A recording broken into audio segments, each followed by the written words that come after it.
My father came from Japan in 1905. He was 15 when he immigrated from Japan.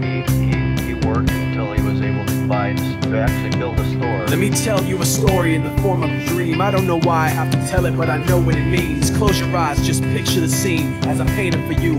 It was World War II when this man named Kenji woke up. Ken was not a soldier.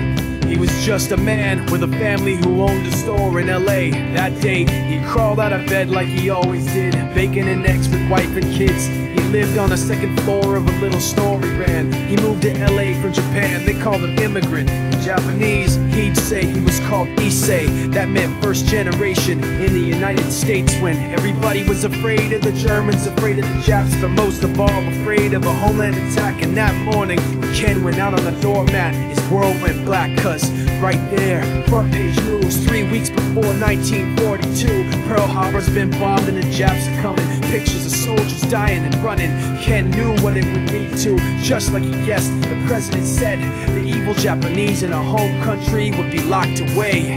They gave Ken a couple of days to get his whole life packed in 2 bags. Just 2 bags, couldn't even pack his clothes. Some folks didn't even have a suitcase to pack anything in, so 2 trash bags is all they gave them. And when the kids asked Mom, where are we going, nobody even knew what to say to them. Ken didn't want to lie, he said the US is looking for spies, so we have to live in a place called Manzanar, where a lot of Japanese people are. Stop it, don't look at the gunmen. You don't want to get the soldiers wondering if you're gonna run or not, cause if you run then you might get shot. Other than that, try not to think about it. Try not to worry about it being so crowded, cause someday we'll get out. Someday. As soon as war broke out, the FBI came and they just come to the house and you have to come. All the Japanese have to go. They took Mr. Nii. People couldn't understand why.